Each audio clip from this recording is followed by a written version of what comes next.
Remue ménage. Remue ménage.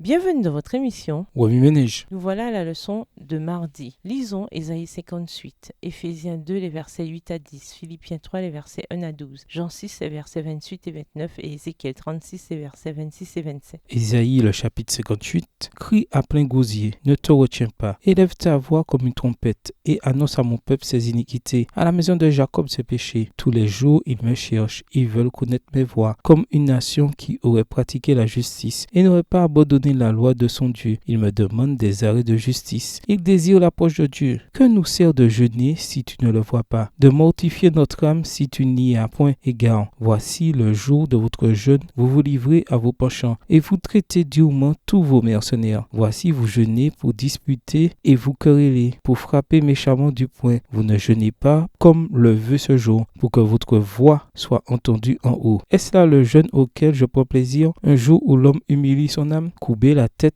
comme un jonc et se coucher sur le sac et la cendre? Est-ce là ce que tu appelleras un jeûne, un jour agréable à l'Éternel? Verset 6. Voici le jeûne auquel je prends plaisir. Détache les chaînes de la méchanceté, dénoue les liens de la servitude, renvoie libre les opprimés et que l'on rompe toute espèce de joug. Partage ton pain avec celui qui a faim et fais entrer dans ta maison les malheureux sans asile. Si tu vois un homme nu, couvre-le et ne te détourne pas de ton semblable. Alors ta lumière poindra comme l'aurore et ta guérison germera promptement. Ta justice marchera devant toi et la gloire de l'Éternel t'accompagnera. Alors tu appelleras et l'Éternel répondra. Tu crieras et il dira me voici. Si tu éloignes du milieu de toi le joug, les gestes menaçants et les discours injurieux, si tu donnes ta propre subsistance à celui qui a faim, si tu rassasies l'âme indigente, ta lumière se lèvera sur l'obscurité et tes ténèbres seront comme le midi. Verset 11. L'Éternel sera toujours ton guide. Il rassasiera ton âme dans les lieux arides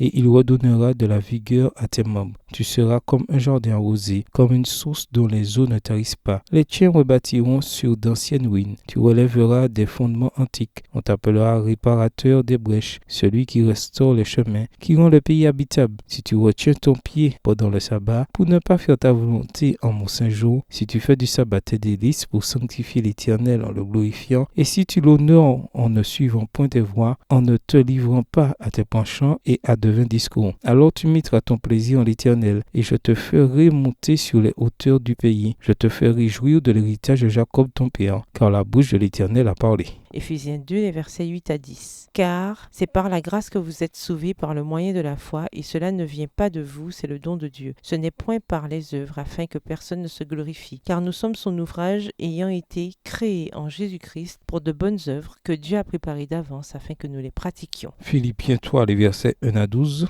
Au reste, mes frères, réjouissez-vous dans le Seigneur. Je ne me lasse point de vous écrire les mêmes choses. Et pour vous, cela est salutaire. Prenez garde aux chiens, prenez garde aux mauvais ouvriers, prenez garde aux faux circoncis. Car les circoncis, c'est nous qui rendons à Dieu notre culte par l'Esprit de Dieu, qui nous glorifions en Jésus-Christ et qui ne mettons point notre confiance en la chair. Moi aussi, cependant, j'aurais sujet de mettre ma confiance en la chair. Si quelque autre croit pouvoir se confier en la chair, je le puis bien davantage. Moi, circoncis le 8e jour de la race d'Israël, de la tribu de Benjamin, hébreu né d'hébreu, quant à la loi pharisien, quant aux zèles persécuteurs de l'Église irréprochable à l'égard de la justice de la loi. Verset 7. Mais ces choses qui étaient pour moi des gains, je les ai regardées comme une perte à cause de Christ. Et même je regarde toutes choses comme une perte à cause de l'excellence de la connaissance de Jésus-Christ mon Seigneur, pour lequel j'ai renoncé à tout. Et je les regarde comme de la boue afin de gagner Christ et d'être trouvé en lui, non avec ma justice, celle qui vient de la loi, mais avec celle qui s'obtient par la foi en Christ, la justice qui vient de Dieu par la foi, afin de connaître Christ et la puissance de sa résurrection et la communion communion de ses souffrances en devenant conforme à lui dans sa mort pour parvenir, si je puis, à la résurrection d'entre les morts. Ce n'est pas que j'ai déjà remporté le prix ou que j'ai déjà atteint la perfection, mais je cours pour tâcher de le saisir,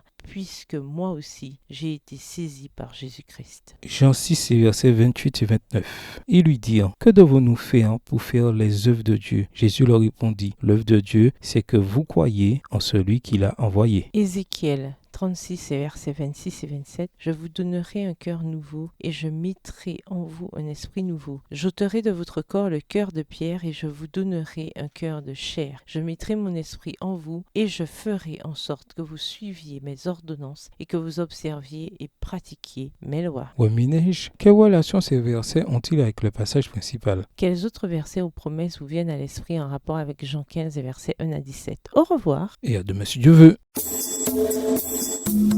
Remue ménage. Remue ménage.